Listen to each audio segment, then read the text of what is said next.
How's the volume on this? Testing 1, 2. All right.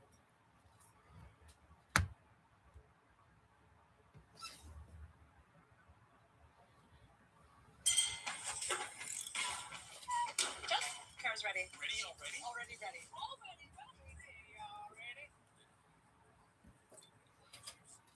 Okay. We're going to have anybody show up tonight.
Well, we got one here.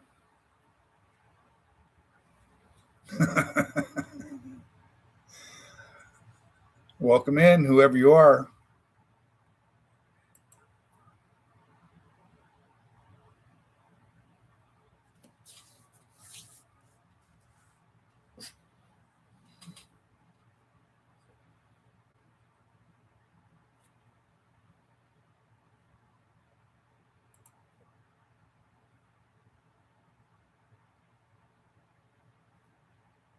Well, somebody else has shown up. Welcome. Let me know who's here.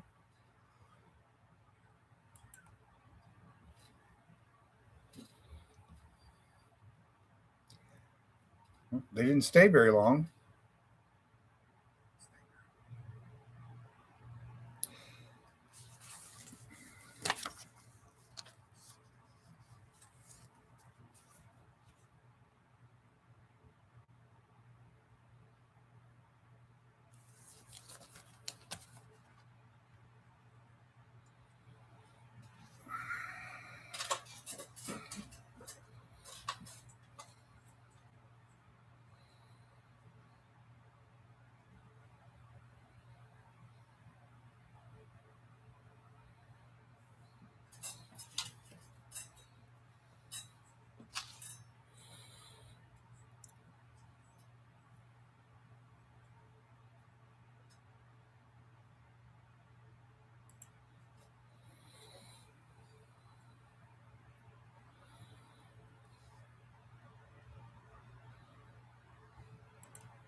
Well, I'm going to give it about another minute till about 5 after 7 and see if anybody shows up.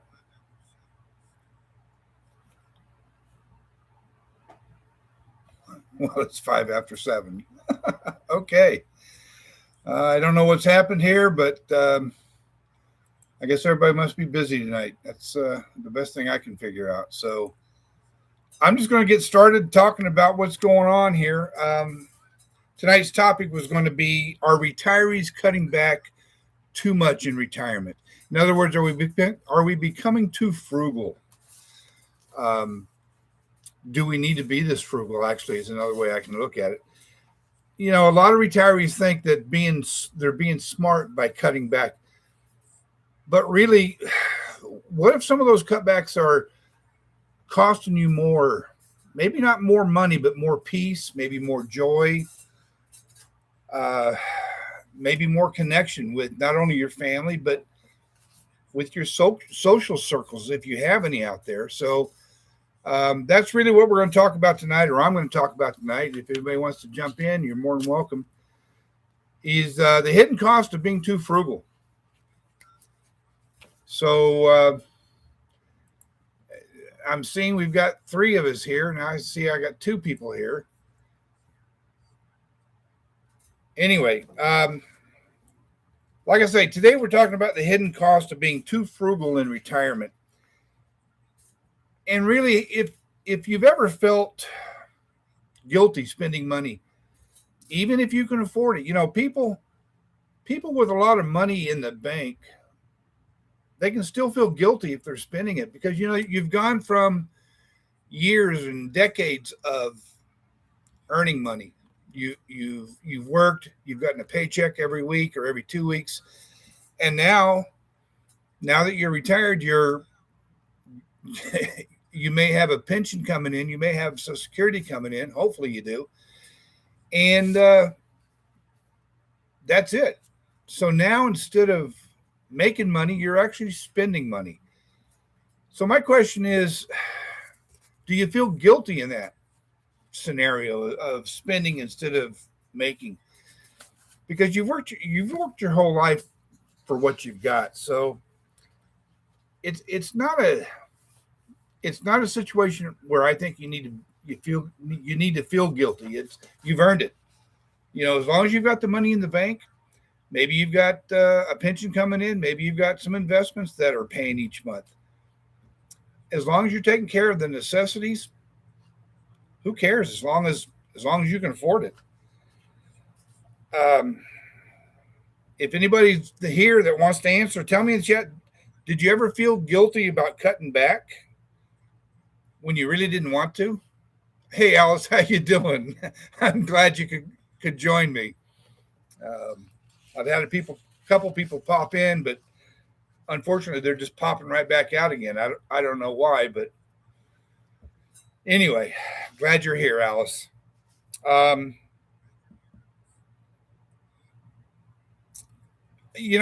think why this topic matters is people are cutting back out of fear. More than anything, they're cutting back because they're afraid they're going to run out of money. And I think that's a viable reason. But you can't cut out all the joy in your life.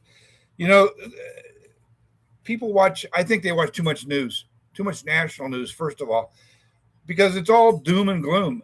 Everything is, the inflation is out of hand, or unemployment's up, or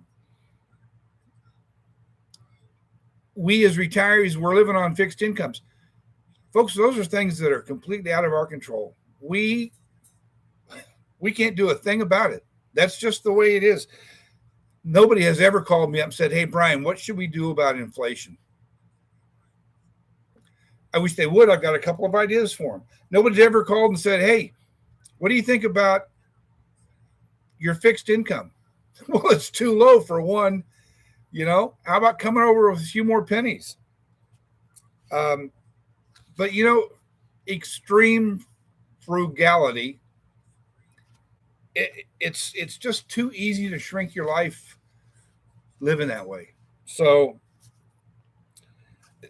I want to talk about some things that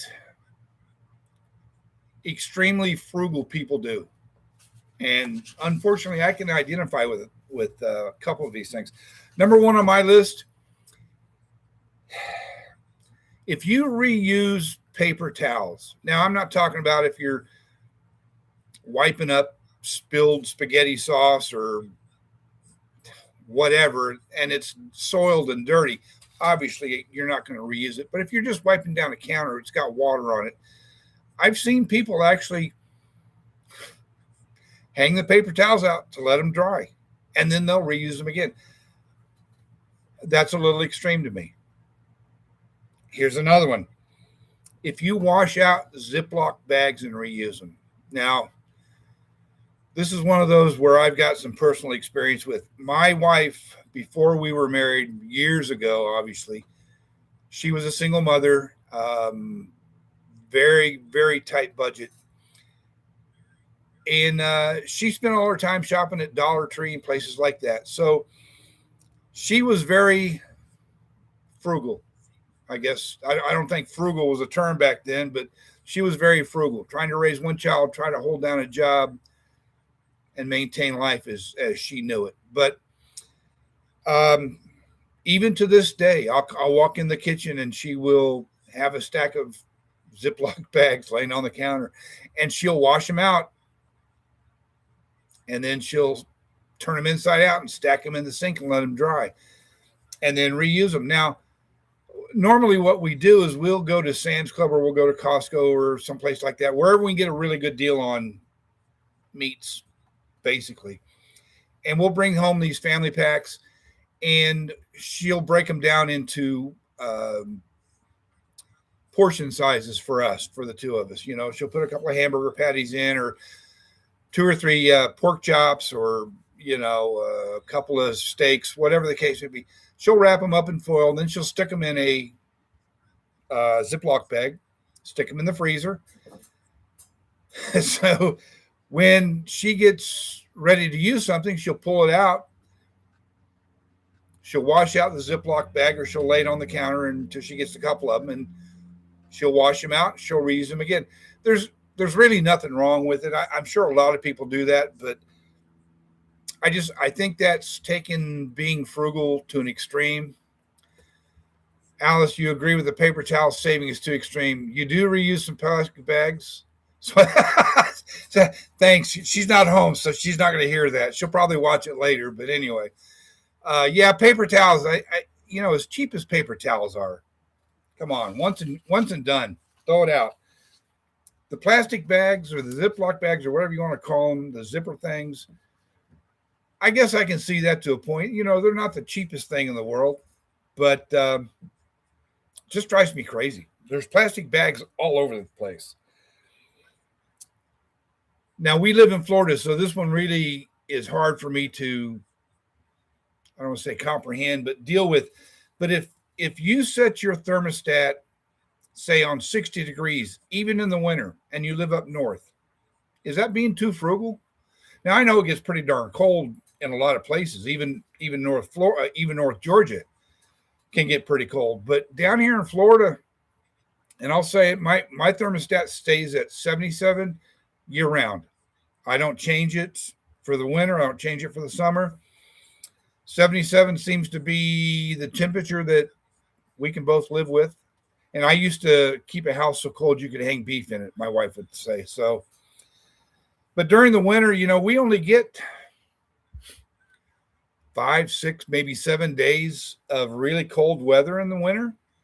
So I just throw on an extra sweatshirt or extra heavy down flannel shirt. Not that I have a lot of them because we live in Florida, but you know, for 5 or 6 days out of the year, I don't see any reason to adjust the thermostat or kick on the furnace as much as somebody up north would do, you know, and I'm sure that they do that. Otherwise, you're going to freeze to death. Here's one, and I had to check the math on this one for myself. Driving miles out of the way for cheaper gas. Now, we shop at Sam's Club and we shop at Costco. Luckily, those two stores are directly across the street from each other. But I mapped it just to be sure that I wasn't a liar on here. We live 4.6 miles away from Costco. I looked it up. I checked with Chat GPT, the IA thing. And it says if you're driving over 5 miles one way to save gas or to save money on gas, you're not saving anything. So 10 miles round trip, but we don't drive up there just to get gas. If we're going to go to Sam's Club or Costco, whichever one my wife decides we're going to go to,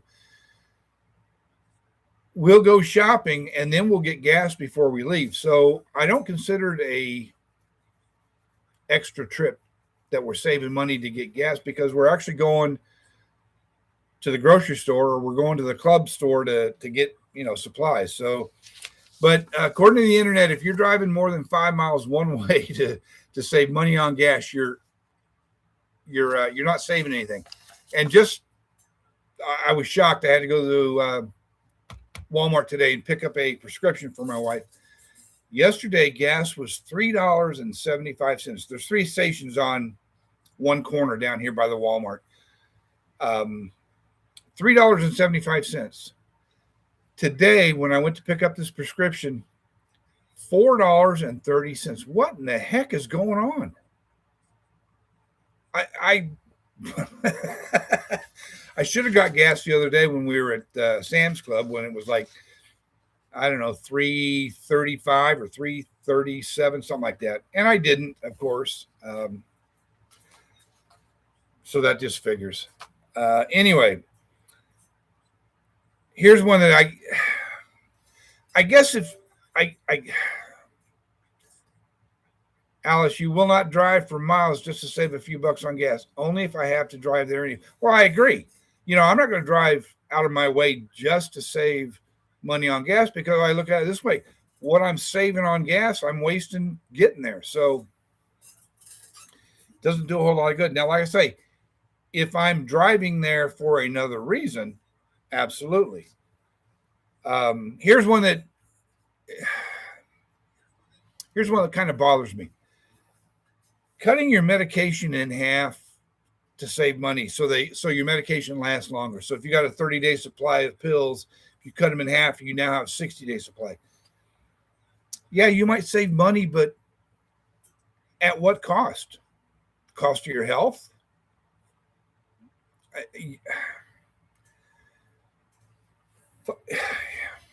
In my opinion, you got things have to really be tough to start cutting your medication in half. There's got to be another answer. There's got to be some way that there's got to be a program out there that can help. Hopefully, I don't know what it is. I haven't looked into it. Maybe I should. Maybe that's a topic for another conversation. But cutting your medication in half to save money, that's a tough one. That's one hard one for me to understand. So I don't know how I would do that. Maybe I'd cut back somewhere else. I don't know. Then the last one I've got is refusing to run the dishwasher until it's slap full. And I'm sure there's people that do that. In my mind, you're kind of defeating the purpose of running the dishwasher, because the water's got to be able to spin and fly around in there so it can wash the dishes and get to everything. I mean, if the water can't get to the dishes, it's not going to clean. So packing it full just defeats the purpose of that. So don't run your dishwasher at full capacity, or over capacity, I should say.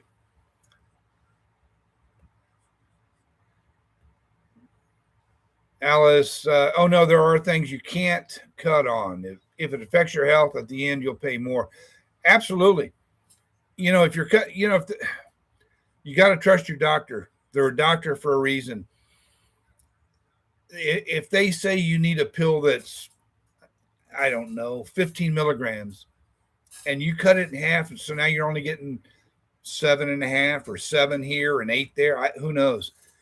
You're not going to cut it in half exactly. So you're defeating the whole purpose of taking the medication, as far as I'm concerned.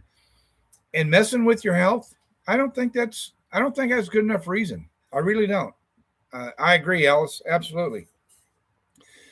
And I think there's an entire list of other things. These are just 5 that I thought of and put into tonight's live stream. So I see we've got 3 other people here, folks. If you're just joining, hop on the chat. Let me know who you are and where you're from, and I'm going to throw this out there. If you're not subscribed, subscribe to the channel. I'd appreciate it. Oh, hi, Patty. How you doing? Glad to see you could join us. So, Patty, you missed quite a bit, but I'm going to throw this out here. What's one thing you cut back on that you miss? Obviously, Patty, we're talking. Excuse me. We're talking about being extremely frugal, and is it good? Is it bad? Can you survive being extremely frugal? I don't know. That's kind of what we're trying to figure out here. So, tell me in the comments or in the chat, what's one thing that you've cut back on that you miss? I'll start off.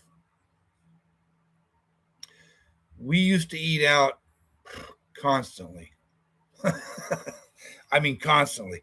And when the light bulb finally went on and I figured out, hey, you're wasting a heck of a lot of money. we cut it out. We cut it down to 3 times a month, and we don't even go 3 times a month. And I'm sure I've said this before. I budget $150 a month for eating out, my wife and I. Obviously, we're not talking about any place fancy. Chili's at the top of the list as far as fancy goes. But that's about $50 a meal for 2 people plus tip. Not a great amount, but like I say, we don't even go 3 times a month. If we go a lot, we go twice a month. So I'm automatically saving $50 on my monthly budget. Patty, you haven't cut anything yet. Well, good for you. That's wonderful. Alice, you cut anything that you miss?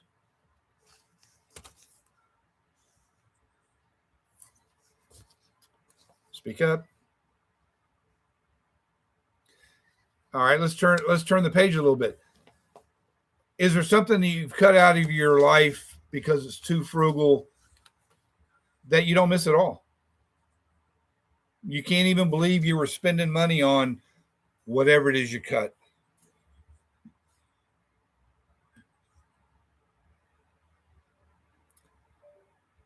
Again, another one that I talk about quite frequently.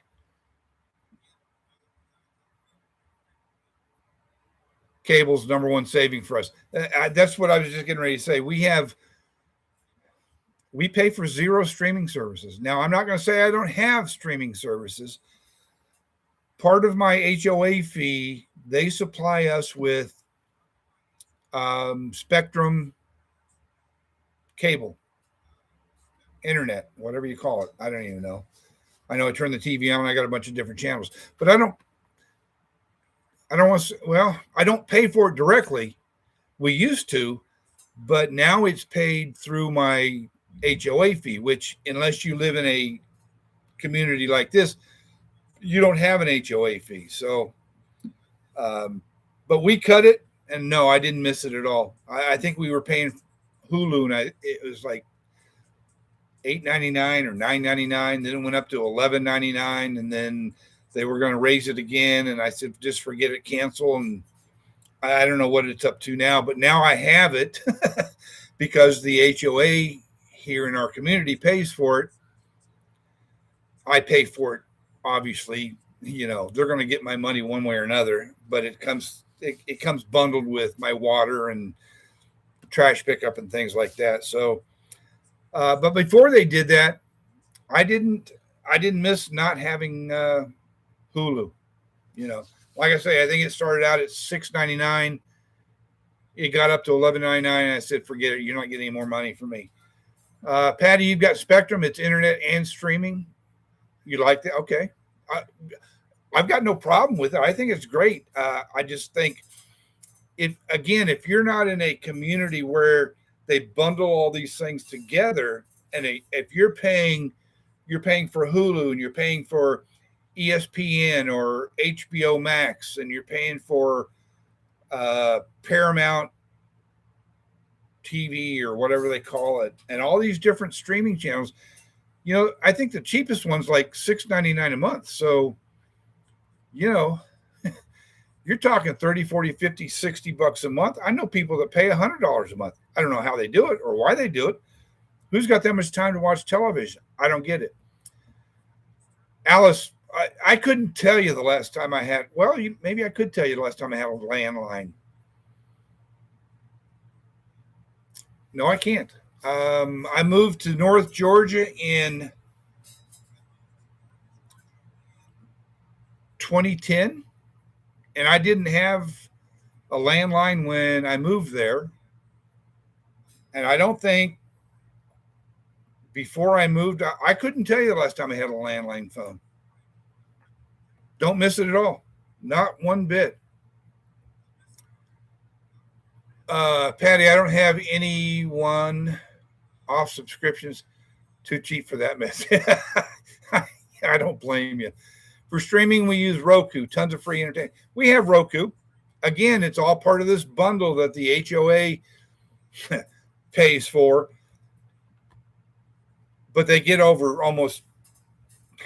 they get way too much money from me each month. But it is what it is.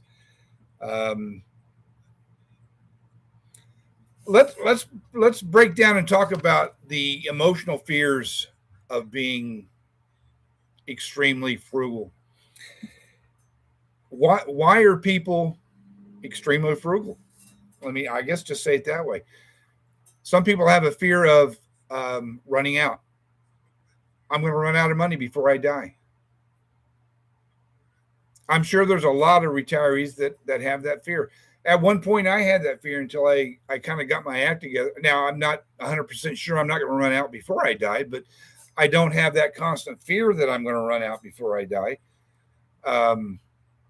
It's possible. I had a landline until 3 years ago when the contractor cut the line. It was helpful working remote for 6 years. Wow. Well, I guess if you work remote, yeah, you kind of have to be in touch, and a landline would be one way to go. But even retirees with money in savings, people have a fear of running out sometimes. Is it a justified fear? I don't know. I don't know how you justify it or not justify it. Hang on, I've got a cable. There we go. Sorry about that. It is what it is. Everybody's going to have their own fear in life, and the fear of dying or the fear of running out of money before you die is very plausible, I guess. Thanks, Patty. Yeah, folks, jump in. Let me know what's going on here. It says we got 6 people. I know Alice is here. I know Patty's here. Another emotional fear people have is they're going to be a burden. Well, nobody wants to be a burden.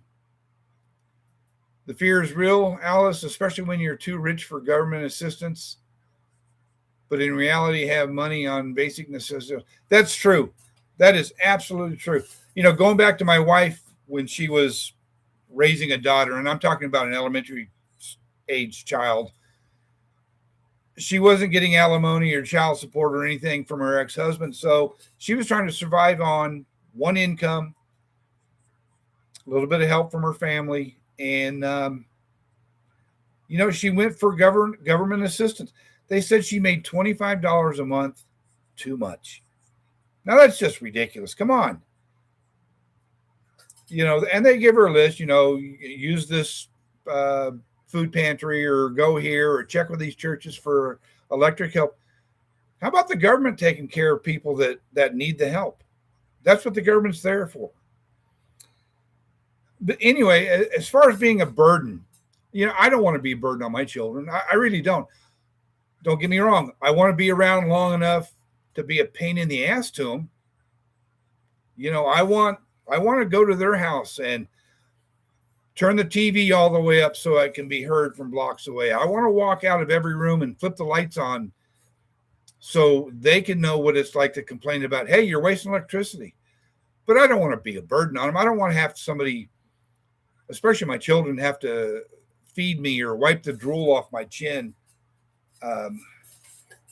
We won't even talk about diaper changes. But anyway, no, I don't think anybody wants to be a burden. And I think that's a valid concern a lot of people have. But is being extremely frugal the way to fix that? I don't know. How much suffering do you need to do to wipe that fear out?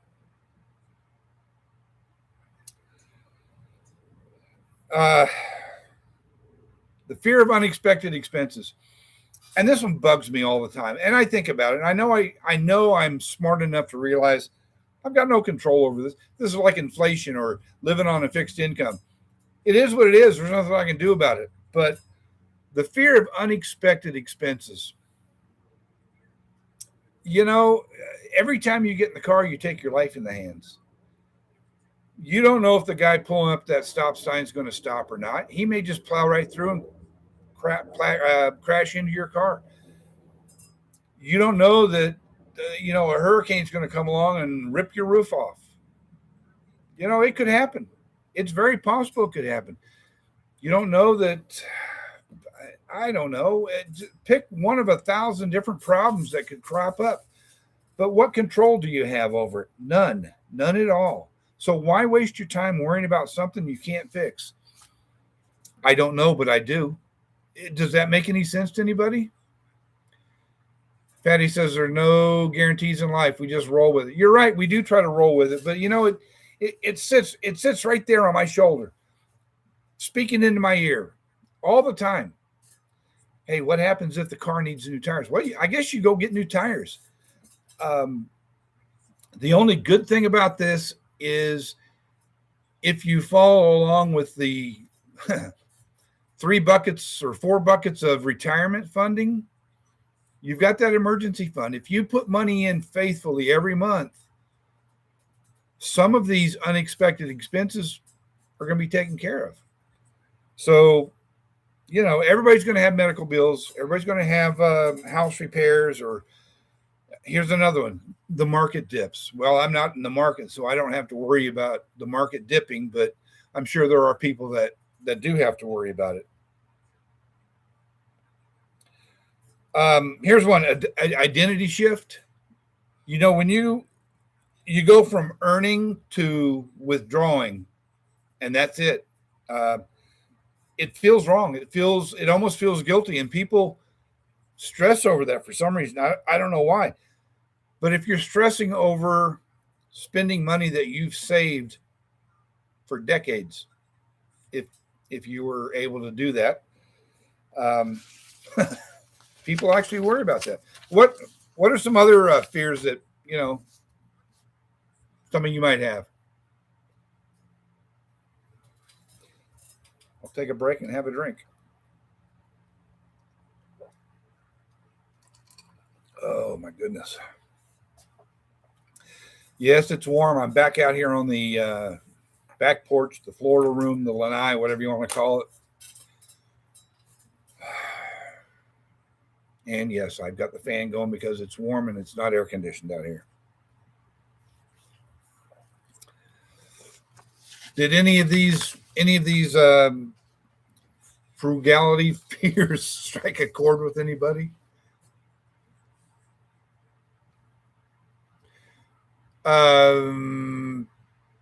Patty, my fears are mostly health, mobility, keeping it together. That's very valid. I was just talking to my wife before she went off to play cards tonight. Our next visit with the doctor is in May, I believe it is. And one topic of conversation I'm going to bring up is, will you authorize mobility scooters? For a long time, we were annual pass holders at Disney World. We would go to Orlando, and the walking around would absolutely just tear us apart. our knees would hurt, our hips would hurt. We finally turned our passes in because the pain was just wasn't worth it. You're going to drive 2 hours over there, be in pain all day, and then drive 2 hours back. It's going to take you a day just to recover from being in pain. So we now got passes to Busch Gardens. A lot of walking involved. We don't even go. We're wasting $74 a month until our pass expires, and when it does, we're not going to re-up it. It's just not worth it unless we can get our doctor to approve mobility scooters through Medicare. So, Patty, I agree. Just the fear of not being able to get around on my own. You know, my wife, she's blind in her left eye because of her eye surgery. So she's afraid to drive anymore, although the doctor keeps telling her people everywhere are driving with one eye, but she won't do it. So, you know, guess who's driving Miss Daisy all the time? Or, you know what I mean? What happens if I'm not able to drive anymore? Now, granted, yeah, you can, just about everybody has food delivery, you can shop online, that sort of thing, but I'm 68 years old. I think I'm way too young to be concerned about not being able to get around. But like Patty says, that's one of my fears. Again, I have no control over. Well, I do have a little bit of control over it. That's one of the reasons I go into the gym 3 days a week. So it is what it is. So what's the hidden cost of being too frugal? Anybody? Besides the dollar amount, let me say it that way. What's the hidden cost besides money of being too frugal in retirement? And a lot of these things, you know, they don't cost a lot.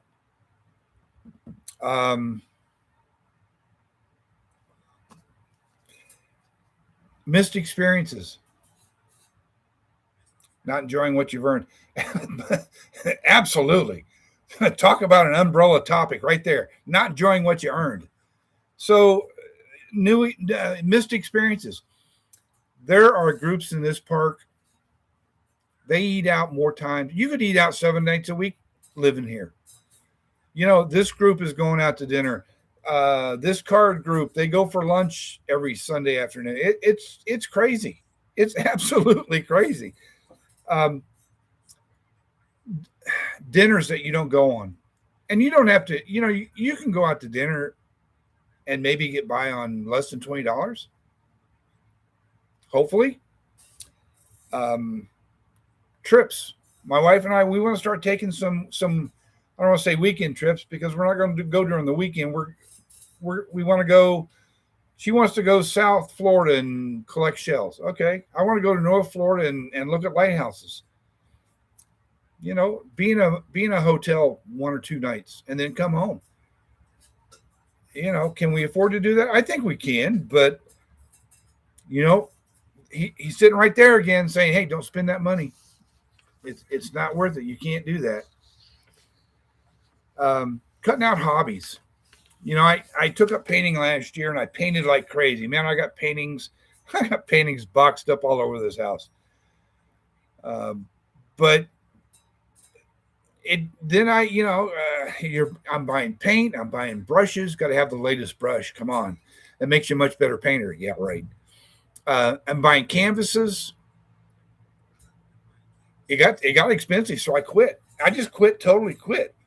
My wife's like, "Why aren't you painting anymore?" Well, there's a big cost involved here, or what I think is a big cost. It's really not that big of a cost, but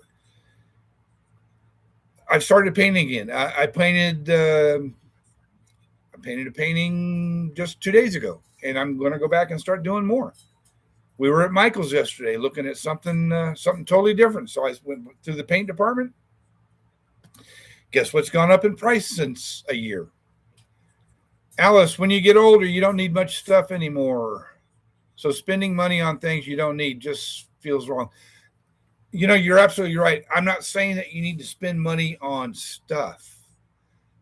I'm saying you need to spend money on experiences, making memories. That's the way I'm going to say it. I don't need 100 trinkets to dust and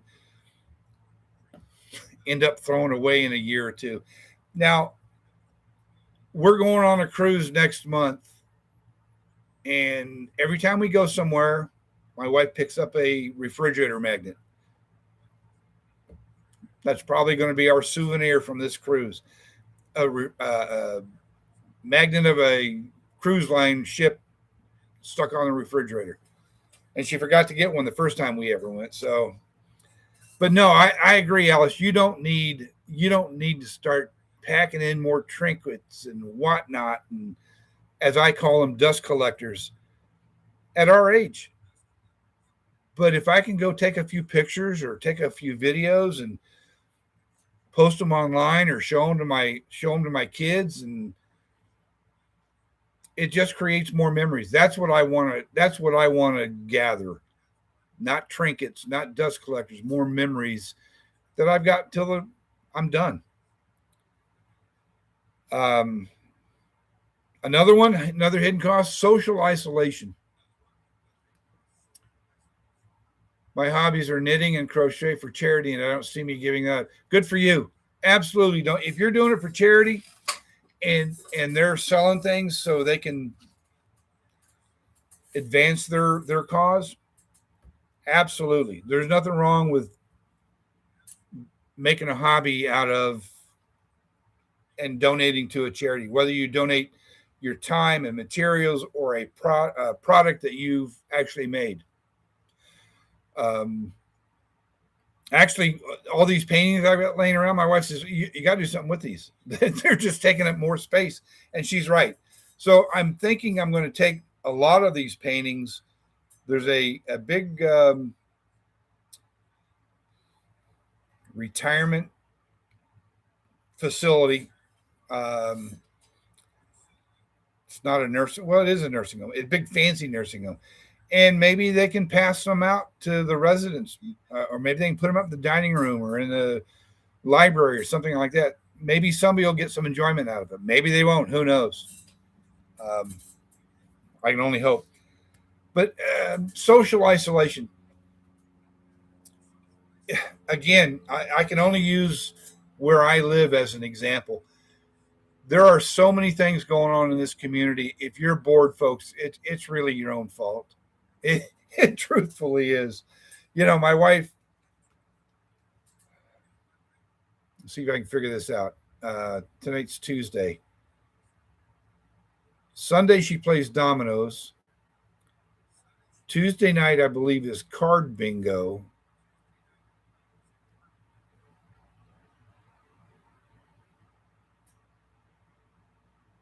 Thursday night is regular bingo.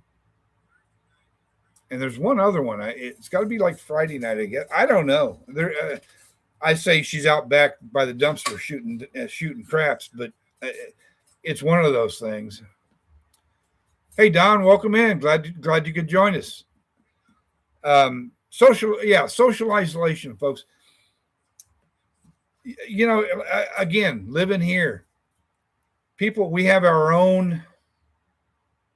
Yeah, she's very active. There's no doubt about it.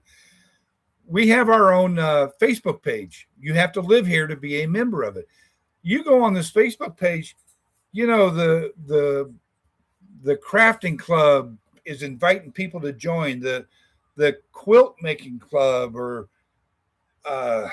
is asking you to come out. There's a group in this community. I forgot what they're called exactly. The Canadians of Paradise Island.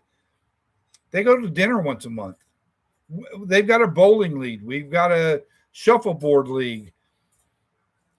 There's a billiards group. They're starting up. It's not cornhole. Bocce ball. That's it.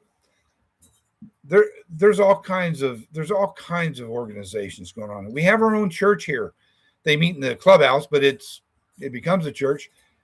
They have Bible study 3 days a week. We have a food pantry, folks. There's something for everybody to do. There really is. Lower quality of life is what I've got written down here. I don't know if life ties in here or not. What I'm talking about is cheap replacements, things like that.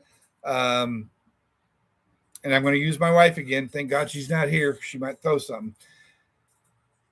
Again, when she was raising her daughter on her own, she survived on Dollar Tree, places like that. Not just Dollar Tree, but any place that she could get a discount. And I don't blame her. You know, back then Dollar Tree was Dollar Tree. It's not $1.25 or $1.50 or $5 now, but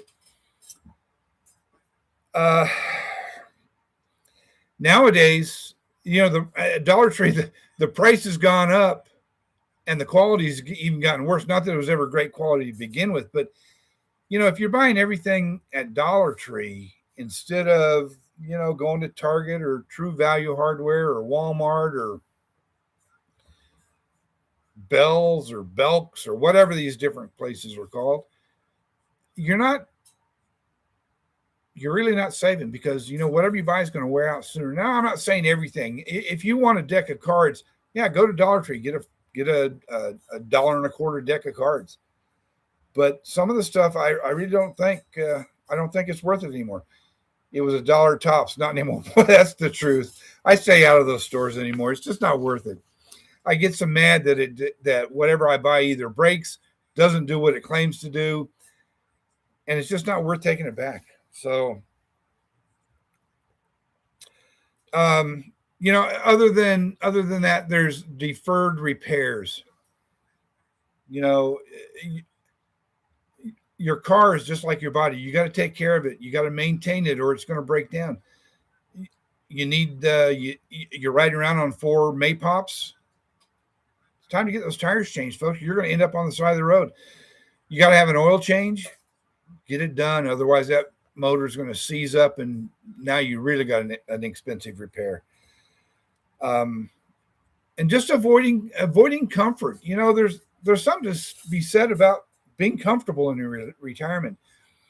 Not necessarily being extravagant, but you know, if going to Home Depot or going to a local nursery and buying a small potted plant brings you joy, makes you happy, makes you comfortable, why not buy it? Set it on the end table, or set it out on your patio. In my case, the carport, where I've got a chair and a table. Maybe it's going to spruce things up. Maybe it's going to make you feel better. But don't scrimp on it. You know, some people buy artificial flowers. You only have to buy those once. So I guess that's one way to go. Another hidden cost is going to be health consequences. Again, folks, we've talked about this. Delaying medical care. Even with Medicare, senior doctors sometimes can be expensive. I understand that. But you've got to see a doctor. Even if you have to go to a county health department, a walk-in clinic, you can't put off medical care, especially if you need it, you know. Another thing would be skipping fresh foods. You know, it's easy for one of us. Patty, go see the doctor. At least just get a checkup. Come on. Not seeing the doctor is not good. You're absolutely right. And you know that. So make that change in your life. So you go to the grocery store and you say, hey, they got frozen food. They got frozen dinners, TV dinners, whatever they call them nowadays. They're $1 a piece, or they're $1.50 a piece. I'll just buy 7 of them. I'll have Salisbury steak one night, and I'll have turkey and gravy the next night, and I'll have a hamburger patty and mashed potatoes or whatever for 7 nights, and I've spent less than $20. But is that better than buying fresh food and making your own dinners? I don't think it is, but that's just my opinion. Although the frozen dinners are not a bad idea, I think. But other than I know they're not good for me. That's why I eat a salad every night with every meal. Uh, Avoiding exercise classes. And I'm not saying you got to join an official exercise class, which here at Paradise Island, they do have. We have aquatics exercise and we have chair yoga, I think it's called. I don't go, obviously. Um, but one of the benefits of, and we talked about Medicare last week, one of the benefits of having an Advantage plan is I have a membership in a program called Silver Sneakers, which means any gym that accepts the Silver Sneakers program, I can go to their gym and work out for free. Doesn't cost me a penny. All I got to do is show my Medicare card. They look me up in the system, say you're good to go. They'll give me a little fob to stick on my keychain. You scan that when you walk in the door. They charge Medicare, or in this case, my insurance company. And you can use practically everything in the gym. So I go to the gym 3 days a week. You can't tell it, but I'm starting to lose some weight. So it is helping. Um, Another hidden cost, emotional stress. In other words, the constant worry about inflation,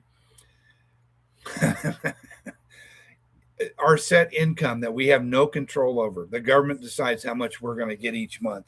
Excuse me, I got it. Oh, goodness. My chair was slipping. Um, you know, anything that we don't have any control over. Worrying about whether that guy's going to plow through the intersection and crash into your car. You have no control over that. Why worry about it? All it does is add stress to your life, which takes years off your life. It's not worth it.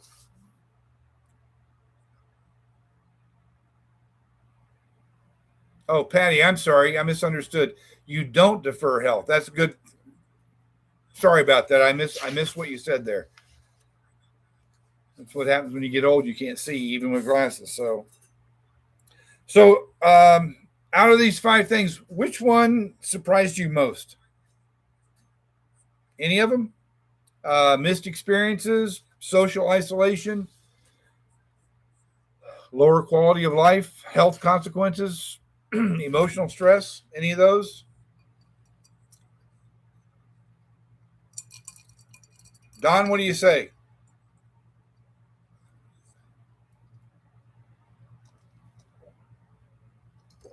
Oh my gosh. Emotional stress. That is a tough one to deal with, I think. It really is. You're already stressed and now you're getting all emotional about it. And I don't mean that in a bad way. It just when a person gets stressed, you tend to get emotional. And I agree with that. I do.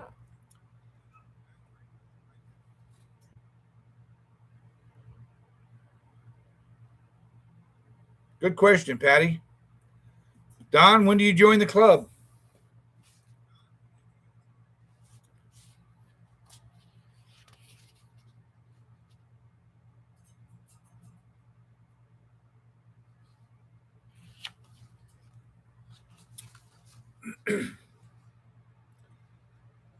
Okay, of the seven people here,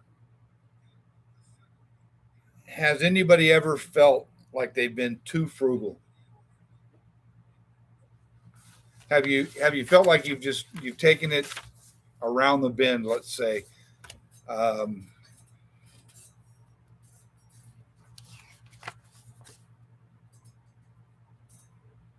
I kind of find it enjoyable to be frugal. I've kind of made a game out of my monthly budget, which tomorrow I'm going to sit down and finalize. But I want to see how much I can cut without becoming extreme frugal. You know, um, how much lower can I get my electric bill? How much lower can my grocery bill get each month? You know, this month we spent over $300, and I don't understand how. Well, I do understand how. We've been buying a lot of fresh fruit.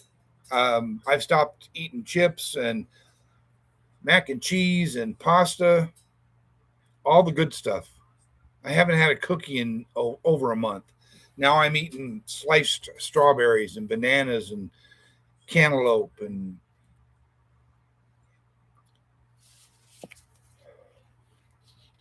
but that's what I'm trying to do. I'm trying to make, I don't want to say a game out of it, but I really want to see what I can do to lower my expenses without my wife throwing up her hands and saying, "Hey, slow down a minute. We need to back up here." So I've got a list here of some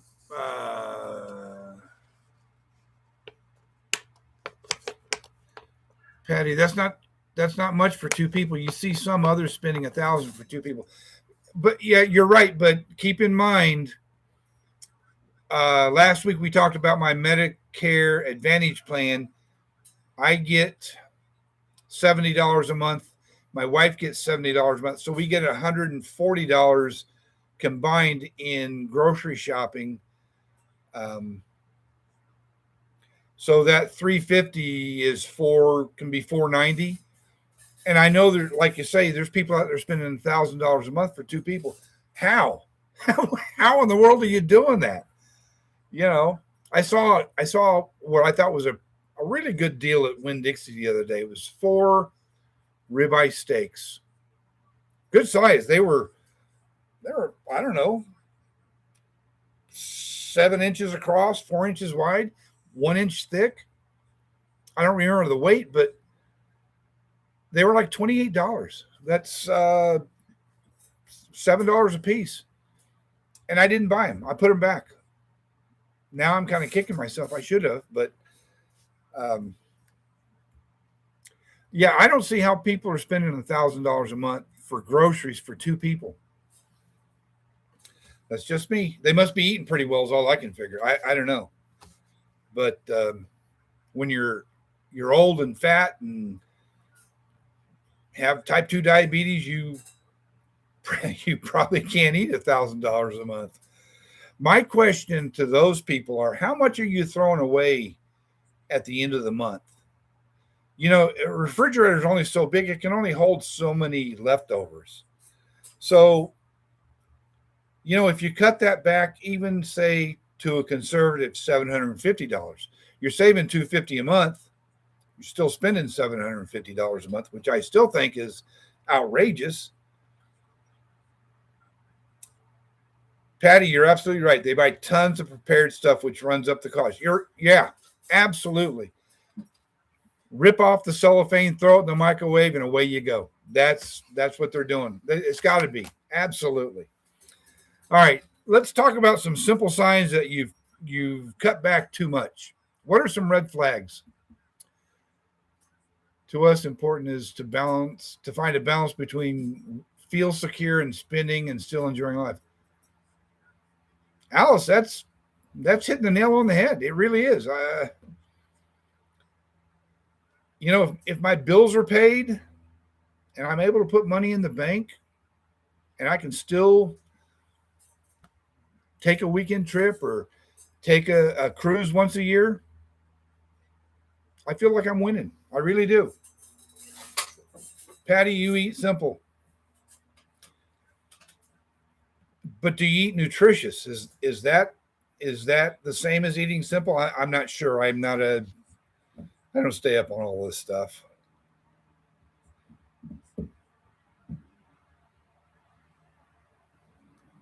What does eating simple mean?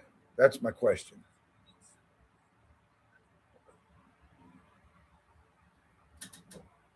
Nope, we've hit an hour. All right, well, Patty's typing. There you go. I eat low carb, test my glucose, ketos daily. Are you a diabetic, or you just test these things to make sure you're in a safe zone?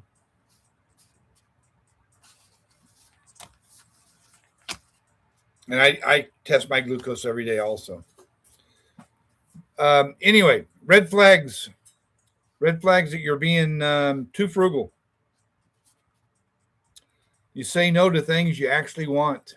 There's a lot of things I want, but I know I don't need them. I don't want them. I don't have to have them. So for me, that's not a real big red flag. Don, you're not sure about retirement age. I fear regretting taking it too early. If you enjoy your job, Don, sorry, my bar stool's not right. If you enjoy your job and it's not turned into a complete hassle or a total stress to your system, let me put it this way. You still get up every morning and you don't have any problem putting your clothes on and walking out the door and putting in 8 hours or 10 hours or whatever it is you put in. If you don't mind doing that, if you come home every day and say, hey, I had a productive day, I'd put off retirement as long as I could. I would. That's my opinion, obviously. And Don, you can call the Social Security Administration and find out what your monthly benefit payment, approximately what your monthly benefit payment is going to be if you take it at 62. So don't have any fear of not knowing. Call them up, say, hey, I'm thinking about retiring at 62. What's my monthly benefit payment going to be? Then keep in mind, if you retire at 62, Don, you're responsible for your health insurance. So Obamacare is still available. A lot of people have it. A lot of people use it. A lot of people think it's the greatest thing since sliced bread. A lot of opinions.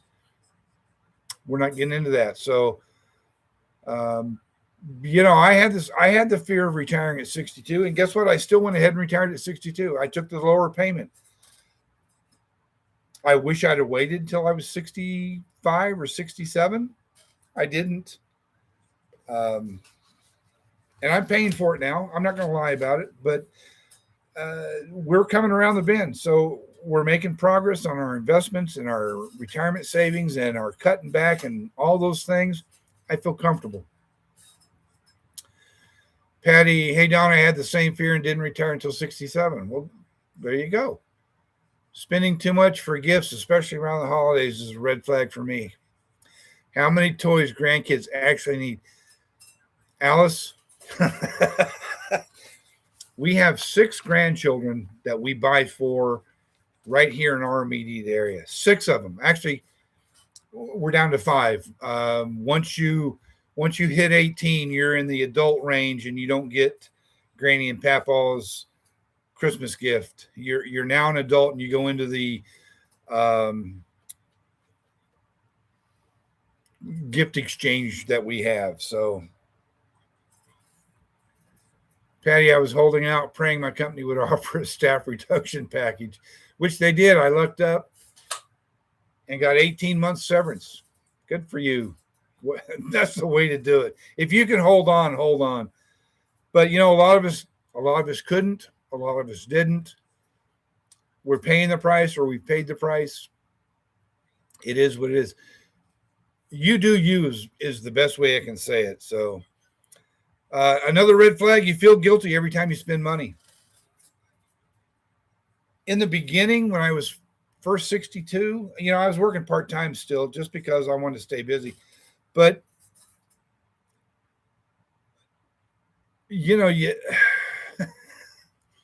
I really didn't feel too guilty. Not that we were doing anything extravagant. Shoot, we lived in a single wide mobile home on 4 acres. We had animals to take care of. We didn't have time to go out to dinner every week or, buy a new tractor. I farmed my land on a riding lawnmower with what attachments I could use, but most of the time turned out to be a a handheld shovel. So there wasn't a lot of luxury going on there. As long as the animals were fed, they were producing, the garden was producing, we let it go at that. Patty would have left at 61 if I wasn't working 100% remote. That saved my mental health towards work. I understand that helps a lot of people.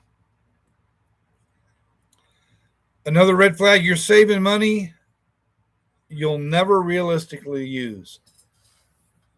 You know, if you're just saving money to leave to the kids or leave to your estate or whatever, why? Why are you doing that? Get out and enjoy life. You know, that's what you work decades for. To enjoy what you earned and what you saved. You know, we're lucky, knock on wood, my wife and I, we've got our budget trimmed down far enough that we're still able to add to our emergency fund every month, and we're still adding to our what I call our retirement fund. It's just a savings account, but you know, we're putting back $1,500 a month between those two accounts. So I feel very fortunate that we're able to do that, and we still have money to go out to dinner and buy Christmas gifts for the grandkids. Which, you know, when they were tiny, you could get away with a stuffed animal. Now that they're in school and they're getting bigger, Granny Papaw can't be cheap anymore. So that's one area I refuse to cut back on, is spoiling the grandkids. I probably should, because God knows they have enough toys to play with. I think their parents throw away 2 or 3 every year just to make room for the new stuff, is what it amounts. Not throw away, but they give to the church or donate to somebody that can use them.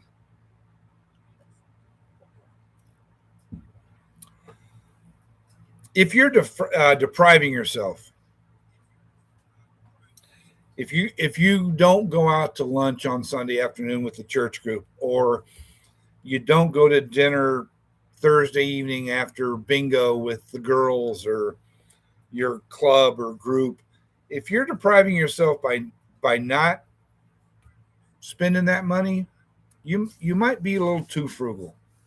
I don't know. What are some green flags that your spending is within margin, within reason, I guess?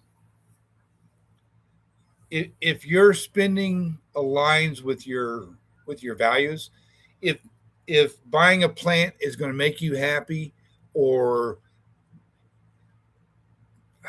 you know, going out to lunch twice a month, once a month, once a week, you know, if you can afford to do that, you're obviously living within your budget. Yeah, there's nothing wrong with cutting in one area to spend in another area, I guess is what I'm trying to say.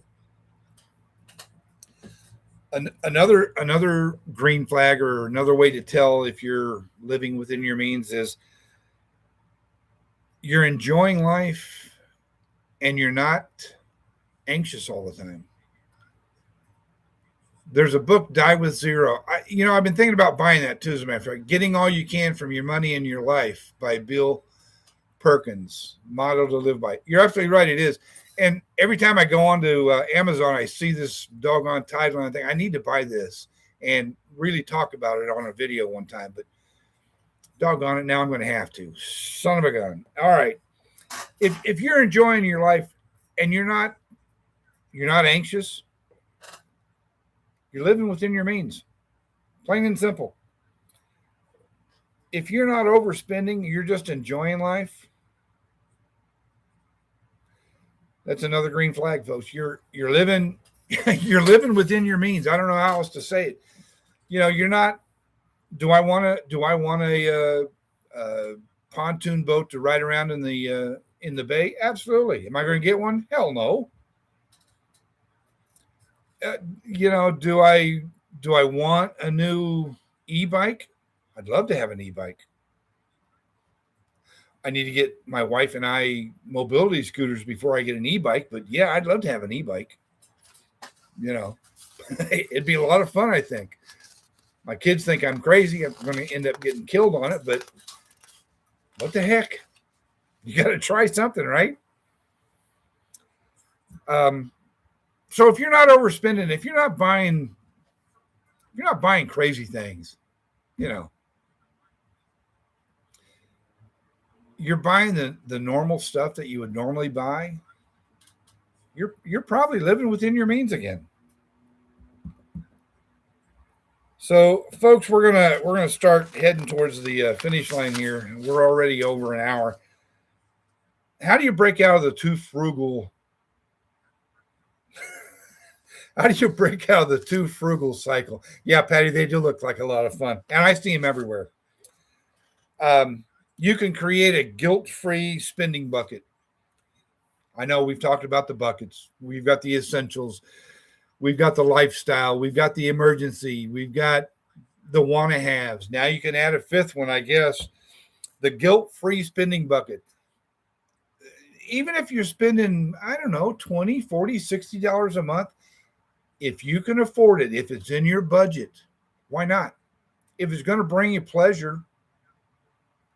And I'm not talking about buying trinkets. I'm talking about experience in life.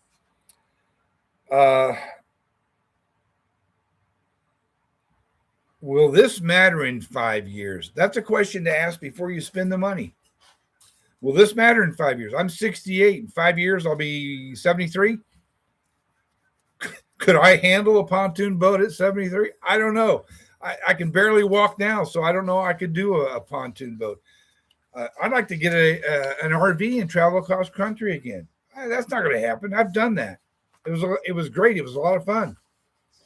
Don, I was too frugal for a few years, but it created financial stability. Now I'm enjoying spending. And you're still breaking even. That's the plan right there, Don. You got it mastered already, and you're still a few years away.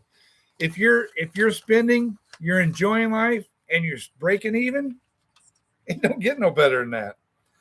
Will I use this? Will this matter to me in 5 years? You know, if I was a golfer, do I need a new set of golf clubs? Probably not. And I live in Florida, so I could go to untold thrift stores. And you know, when the husband dies, the first thing the wife gets rid of is golf clubs.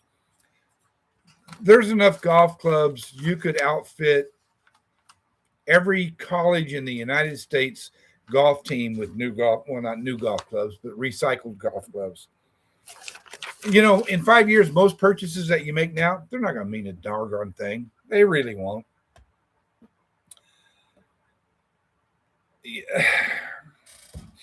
I don't know where else to go from here, folks. What's something you cut back on that you realize is worth bringing back?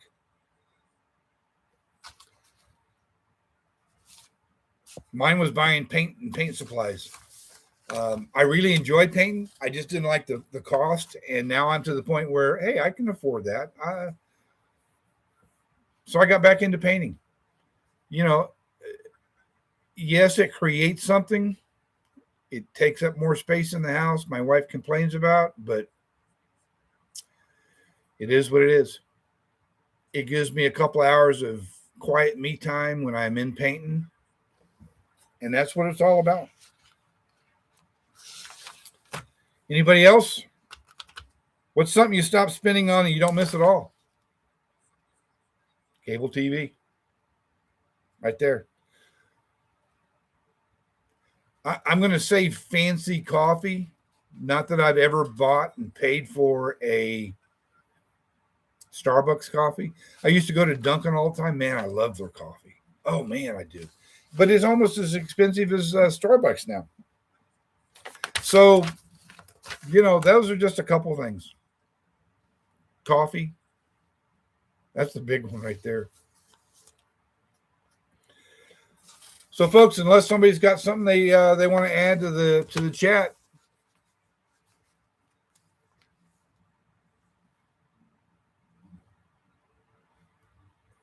from the book. Which book, Alice? Is that the one from Bill Perkins? Rescue yourself from oversaving and underliving.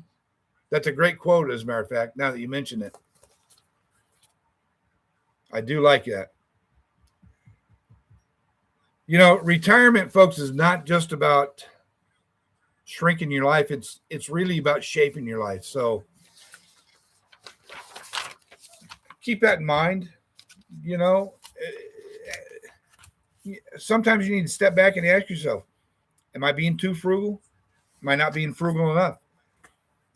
If what I buy today, is it going to make any difference? Is it going to amount to a hill of beans in 5 years? Is it just going to be sitting in the garage or the shed or the closet? Is it something my kids are going to have to throw away after I'm gone? No, I'm not saying ask yourself a list of questions before you make any kind of purchase whatsoever, but stop and think about it before you buy that next gizmo, whatchamacallit, whatever. Don, thanks for being here. Don, we're here every Tuesday night at 7 o'clock Eastern. You're more than welcome to join, whether you're retired or not. We got a guy out in California, JJ or Tony. I don't remember which now. I'm sorry. He's 10 years away, but he's normally here with us. So every Tuesday night, 7 p.m. Eastern Standard Time, Don, we're here. We don't always know what we're talking about, but if you got something you want to discuss, throw it in the chat. Throw me an instant message. Maybe we can come up with a topic. For Patty and Alice and Don and whoever else is here that just wants to sit and listen quietly, thanks for being here. Folks, I'll hopefully talk to you next Tuesday. Till then, you all stay steady. Take care of yourselves. I'm out of here.